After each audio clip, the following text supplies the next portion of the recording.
the word no is not a bad word. No is not a bad word. It is not a mean word. It is not unkind. It is not confrontational.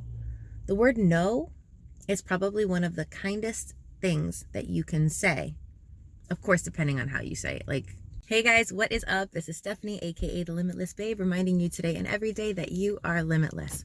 What I want to talk about today is boundaries. Boundaries is one of my absolute favorite topics in the whole wide world.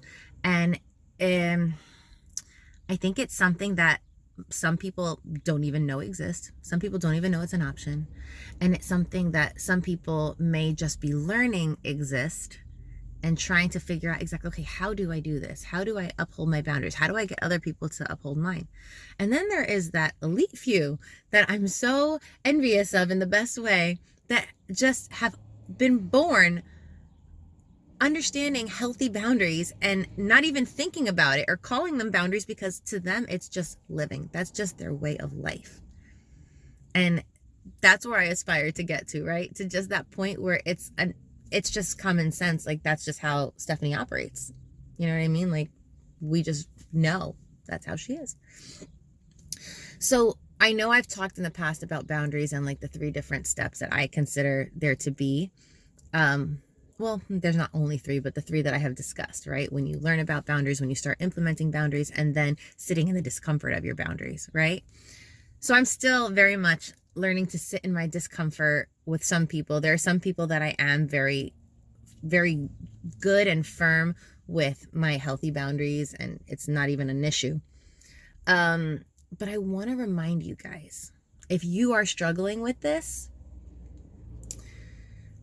I'm kind of going to combine 2 things. So we're talking about boundaries and also kind of talking about the whole nice versus kind thing that I've talked about in the past. I want to tell you that the word no is not a bad word.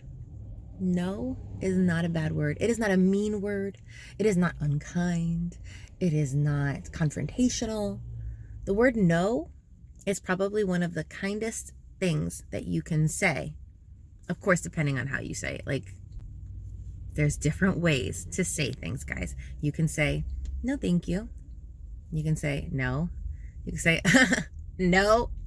Or you can say, no, that doesn't work for me. There's many ways to say no, and they all sound different and elicit a different emotion in the other person.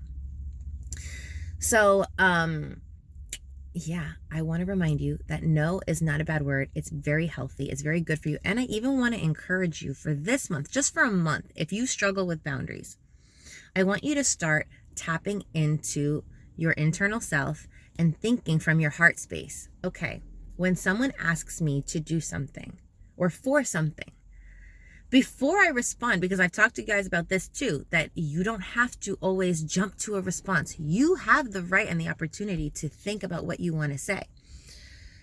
You can tell someone, I just need a few minutes to think about that, or I need a few days to think about it. Let me get back to you.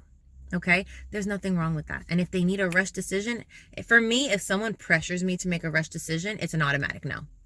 Just because I need that time. And if you're rushing me and pressuring me, this is probably not what's best for me, which in turn is not going to be what's best for you. And let me explain that. So why do I say that saying no is kind? Because if I take the time to sit with my heart space and evaluate, does this really work for me? Am I capable of doing this? Do I really have the time and the energy to do this for someone? And my truest answer is no. This is going to compromise something else in my life. This is going to compromise my ability to do something else for someone else, or this conflicts with another prearranged plan. For me to turn around and ignore that answer inside and still say yes because I want to be viewed as nice, as the good girl, as the people pleaser. Well, now I'm operating from a place of, what's the word I'm looking for? Like, I am going against myself, right? I can't think of the word. I'm operating from a place of self-abandonment. That's what it was. So I'm operating from self-abandonment.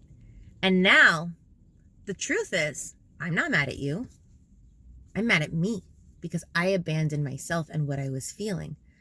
But because you are the person that asked me to do it, and I am not strong enough in my healthy boundaries to say no from a beautiful, loving, soft place, now I may start holding resentment towards you. It may hinder our friendship.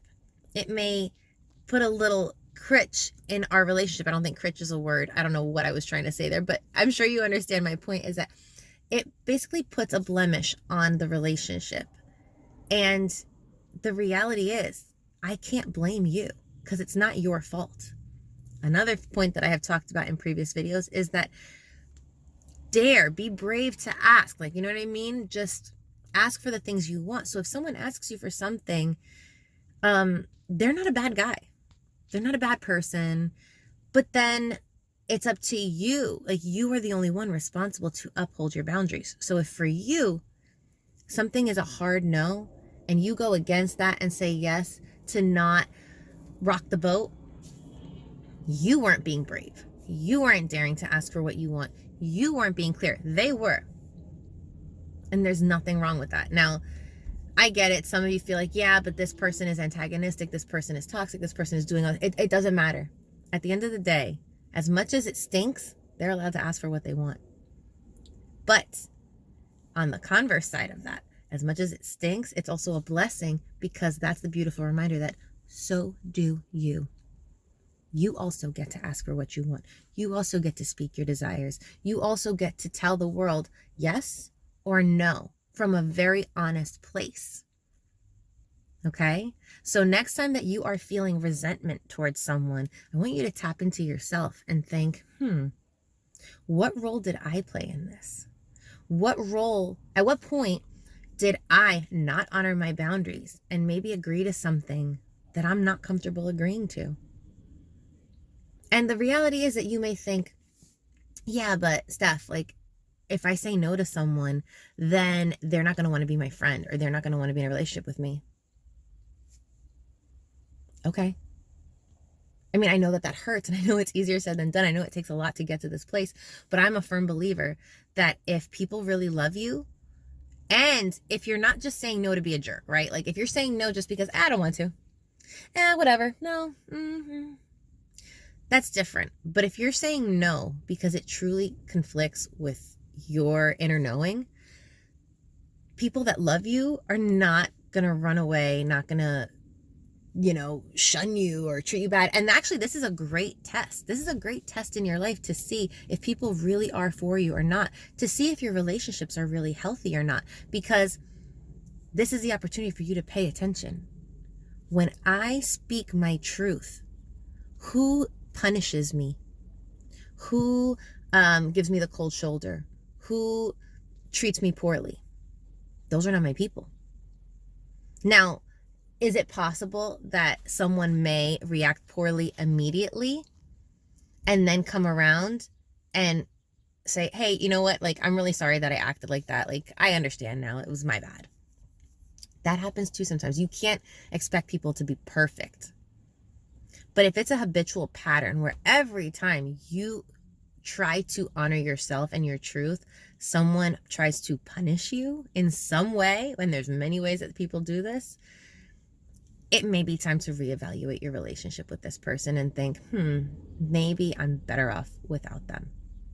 Because if you can't be your authentic self, if you can't live your authentic life because of the people that are around you,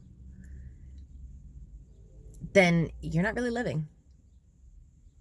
And I want to encourage you to live your best life. I want to empower you to live your best life, to attract the people that bring out the best in you, not the people that keep you stuck and stagnant, right? And sometimes the person that's keeping you stuck and stagnant is right in the mirror. Sometimes it's you, right? Because you're not good at honoring your boundaries. You're scared to rock the boat. You're scared to let go of people that you need to let go of. So today I'm going to ask you, how do you want to live your life? Do you want to be a prisoner to everybody else's desires and live in resentment and anger and frustration? Or do you want to just release everybody from all that pressure and let relationships come and go as they please, so that you can really find your soul tribe. That's all I got for you guys today. I hope you found this helpful. Have an amazing and limitless day. I love you. Bye.